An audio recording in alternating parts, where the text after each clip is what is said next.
Annie Dollarhide's social justice roots run deep. She was director of public relations for Joyce Meyer Ministries' anti-violence school program, which became active not long after the Columbine High School shootings. Annie manages global communications for the 821 campaign, an organization dedicated to abolishing injustice in the 21st century, which recently launched the Because campaign to bring awareness to and hopefully solve the global problem of human trafficking. Annie holds a Bachelor of Arts in Public Relations and Marketing from Bradley University. Let's welcome to the Global Freedom Report, Annie Dollarhide. Hi, Annie. Hey, guys. How are you doing? Doing okay. Thanks for joining us. I love this little item at the end of your bio. You like Australian chocolate, Greek yogurt, and American apple pie. I guess you're something of an international gourmand, eh? I am. We happen to have offices in those three countries, so I've gotten to taste each of the cuisines. It's been nice. Well, there you go. I got you to laugh on the air also, which is always a good thing. Now, because this is a very heavy subject we're about to launch into. I understand that you feel deeply about social justice issues, but there, frankly, are many such issues out there. How and why did you become involved with such a dark issue as human trafficking? Well, actually, I've been working for Nick and Christine Kane, who are the founders of the 821 campaign, and was working for them and their ministry called Equip and Empower for about 4 years when they came back from a ministry trip through Eastern Europe and had really just found out about, really come face to face more with human trafficking themselves and started just asking more questions about it. And the more they started to learn about how enormous this issue is, the more they were just compelled that we've got to do something. So I was working for them at the time, and they came back from a trip and were basically like, let's really use the network of churches that we have around the globe and just the relationships we have to just help put a spotlight on this issue.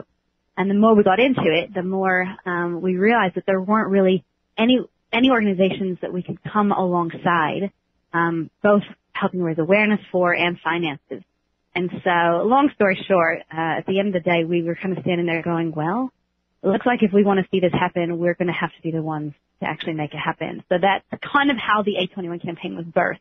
It was not that we were the experts in human trafficking. It was more, we just became very aware that this is a huge issue on the planet and somebody's got to do something about it. So, we dove into all types of research, trying to figure out exactly where the best place to start was, how to start, how do you open a shelter for rescue victims of human trafficking. Well, it's kind of interesting when you embark down such a path. It's kind of like from the movie The Matrix, taking the red pill, seeing how things right, exactly. Yeah, well, when you start to see how things really are, frequently you realize that suddenly you're standing in the midst of a metaphorical vat of poison and filth and injustice. It's all around you. It permeates the atmosphere. This is such I keep coming up with the term dark, and we're going to talk about it in detail after the break, but this is really a dark side kind of arena, human trafficking. Have you ever felt that way, that like, now that I'm embroiled in trying to help this, I'm kind of living in a vat of mud and poison? Have you ever had that kind of slimy feeling from it sticks to you kind of thing? Yeah, especially when we first got into this. I mean, the more you start to learn about it, and then after our shelter opened, I was actually able to meet some of the victims we've been able to help. You do kind of get slapped in the face with a big dose of reality on how enormous this issue is, and you can feel like you are in a huge, deep, dark pit, and it can become overwhelming. And honestly, but by the grace of God, it is such a massive battle that we're fighting that, yeah, you can, if you just focus on the statistics, you can very much get overwhelmed with them. Human trafficking, sex slavery. Very honestly, it sounds like the stuff of James Bond or Arnold Schwarzenegger movies back before he was governor. But these days, aren't such things primarily found on TV and in motion pictures and fiction? I mean, what kind of a problem is human trafficking today in the real world?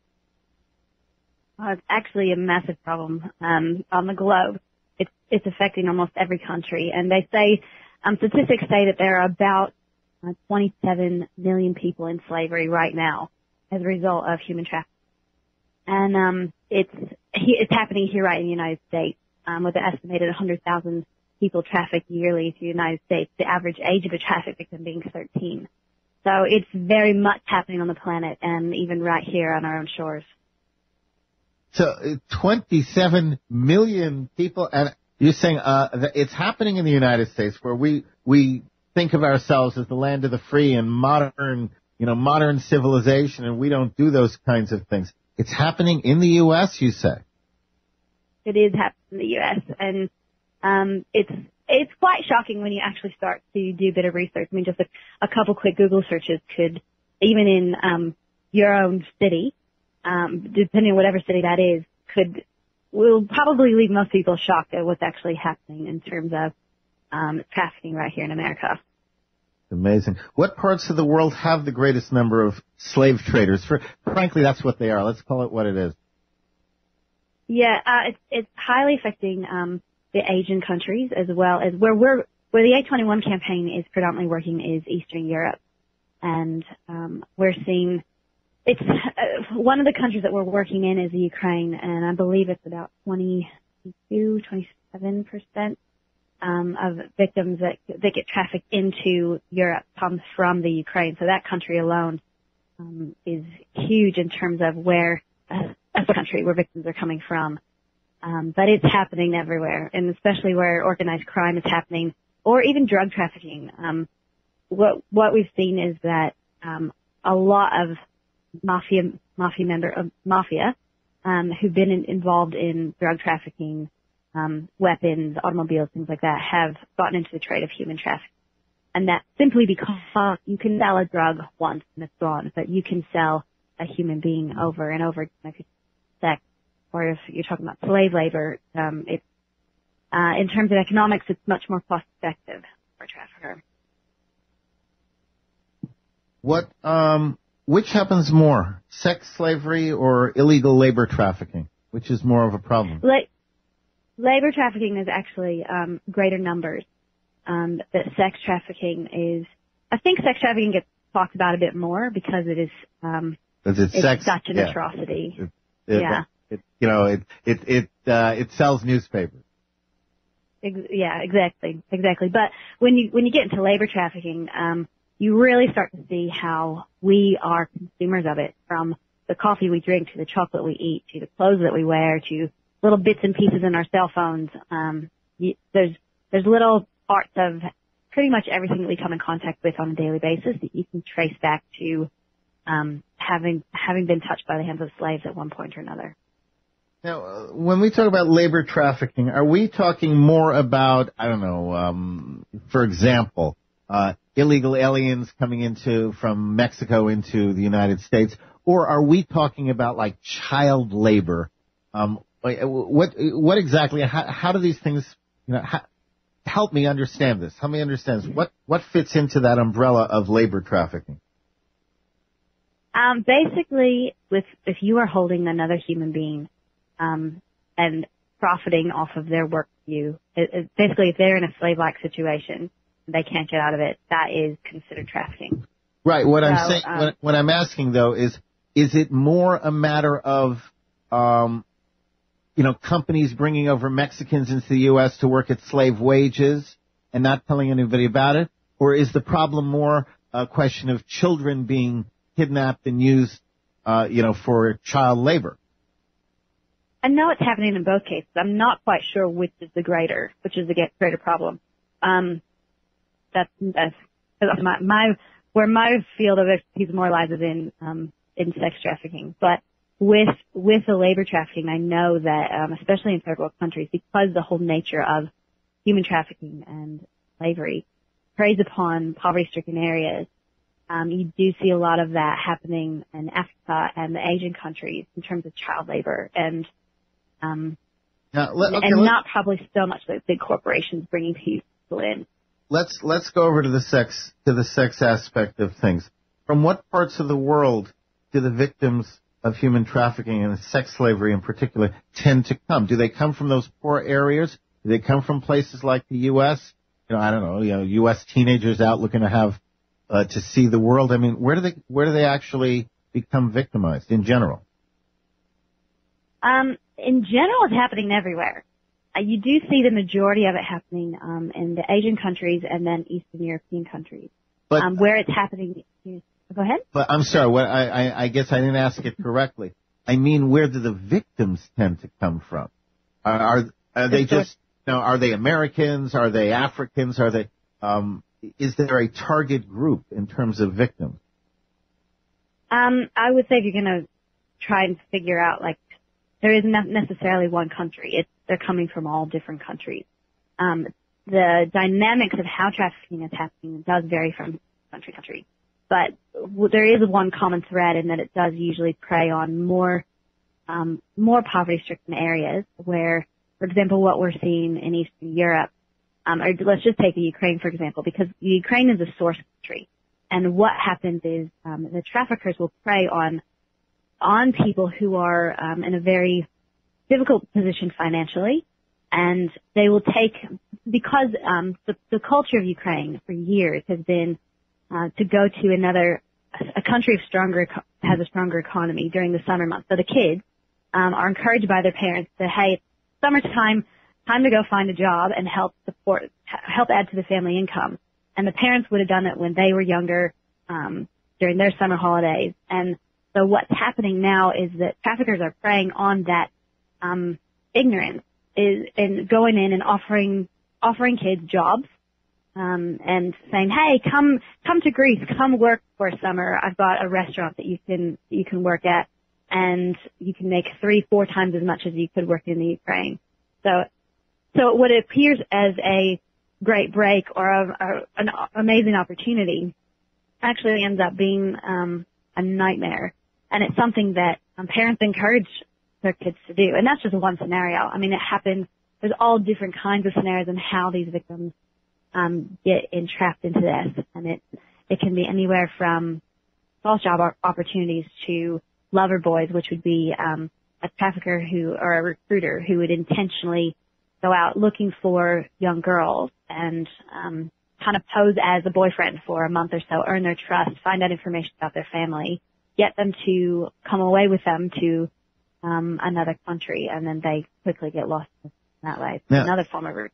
At that point, once they've been victimized, do we ever hear from them again? Do they, is that it? I mean, do they reach a certain age and then they're released, or what happens? It's honestly different with all different cases. What we've seen come through our shelter is that sometimes there have been people that have been held, been able to call home, and with the trafficker listening to their phone call, making sure that they don't say the wrong thing. Sometimes they're not. Sometimes they just disappear. Sometimes, oftentimes the family has no idea what has happened. And the way that they can do this, because I used to think of human trafficking as this scenario where people are held behind locked doors and with chains, and we just have to go find them and get them out. But it's actually not that easy. And the reason is because the reason that human trafficking or in slavery has become such a huge problem is because you don't need locked chains or even drugs to hold people in captivity. And what we have found is the biggest thing that's holding them there is fear. And what the traffickers do is they say, they'll tell them things like, I know where your little sister goes to school. I know where your dad works. I know this is the address of your house. And if you try and run, you try and escape, if you tell anybody what has happened, I'm going after your little sister. And then go into detail about what they're going to do to her little sister. And that'll do it. And just go through the whole thing. Exactly. And so they think if I run, if I escape, it's not run for my life. I have then going to live the rest of my life with that over my head that I did that family. And so that is what keeps them. And that's what makes it so difficult to get out of the situation as well. Because even if we go in and rescue them, they're afraid to testify, which is what we have found several different cases with some of the girls that have come through our shelters. They're so terrified that if they take the stand and actually testify against the trafficker, that somebody in their family is going to disappear or get seriously Well, and hurt. that was going to be my next question about, what about prosecution? What's the position of the governments of the country where these practices most occur? You mentioned Eastern Europe, you mentioned Asia. What about the governments of those countries? Do they take some kind of official or even unofficial position concerning human trafficking? Are they going after those who are believed to be guilty of such atrocity? It depends on the different countries, and actually something that America has done that's phenomenal. Every year we put out a trafficking in persons report. It comes out about June each year.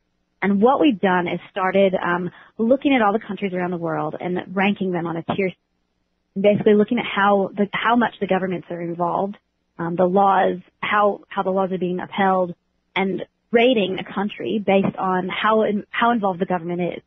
And so if the government of a country is actually taking a lot of practice steps to help combat human trafficking in their country, they get a better grade and they rank better on the tier system.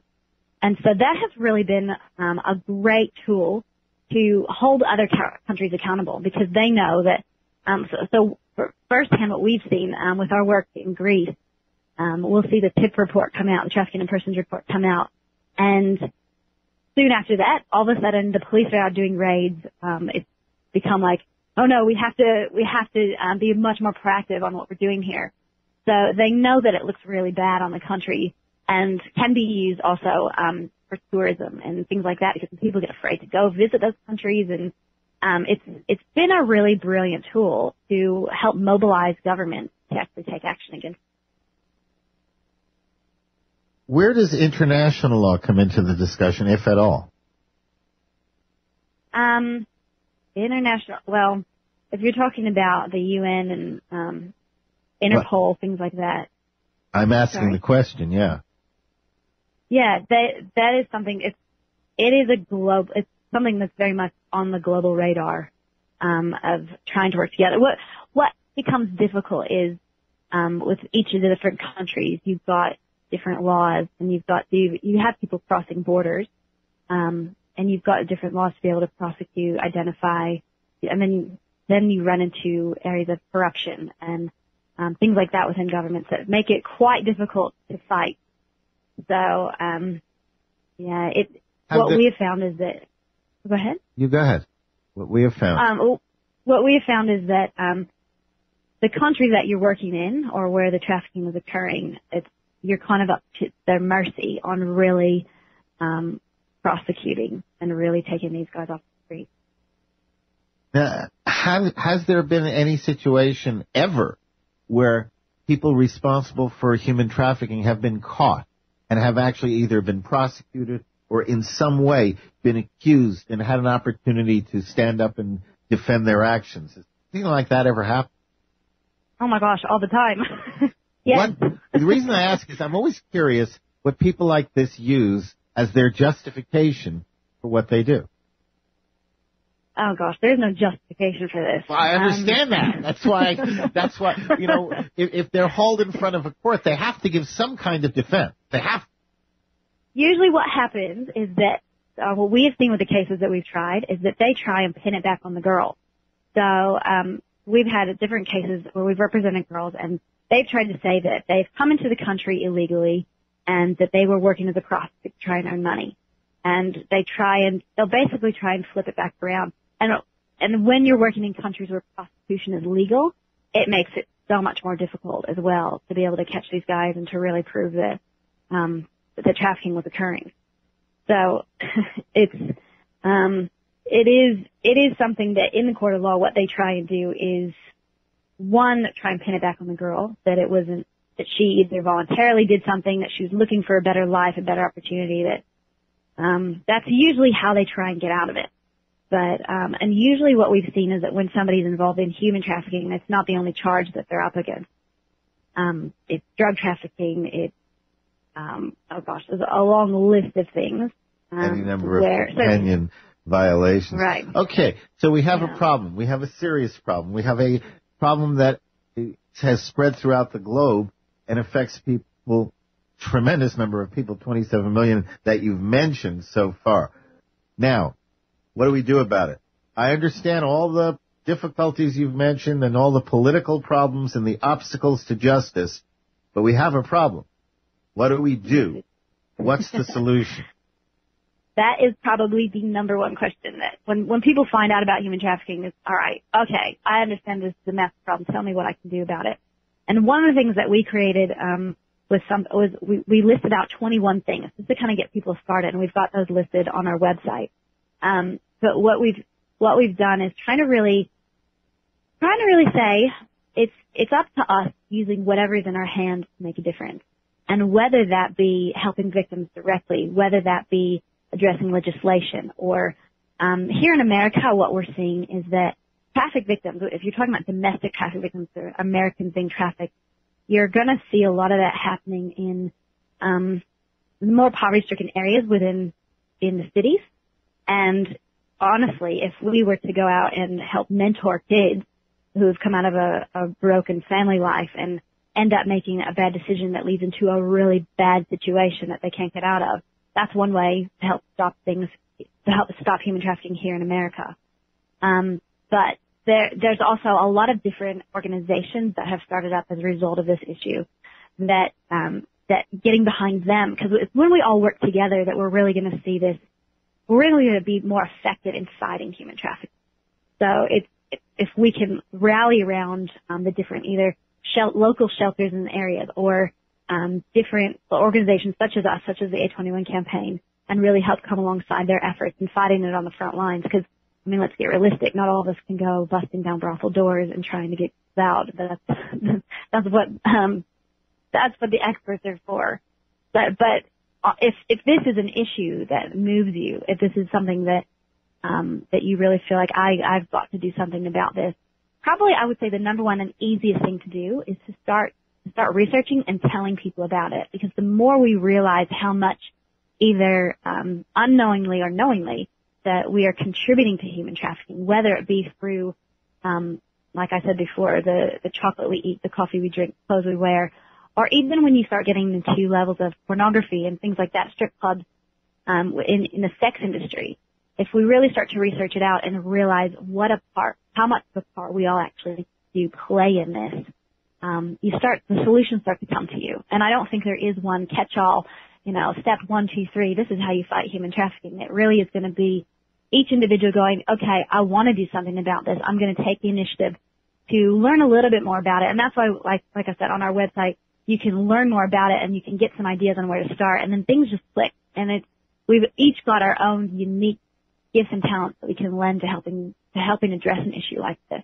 And that's one of the things that we try and really encourage people to do is, all right, let's find out how you can uniquely do it, whether you be a teacher and you can really mobilize your students, whether you be somebody in the medical system that can help look for trafficking victims when they come through in need of medical care, or whether it be lawyers providing pro bono work to help represent these girls in a court of law. There's a myriad of different ways that we can actually help fight this, and it really comes down to the individuals coming together collectively to make a difference. Now we come to the question I really don't want to ask, because any way I ask this question, it sounds like I'm a pretty disgusting kind of person for even thinking about it.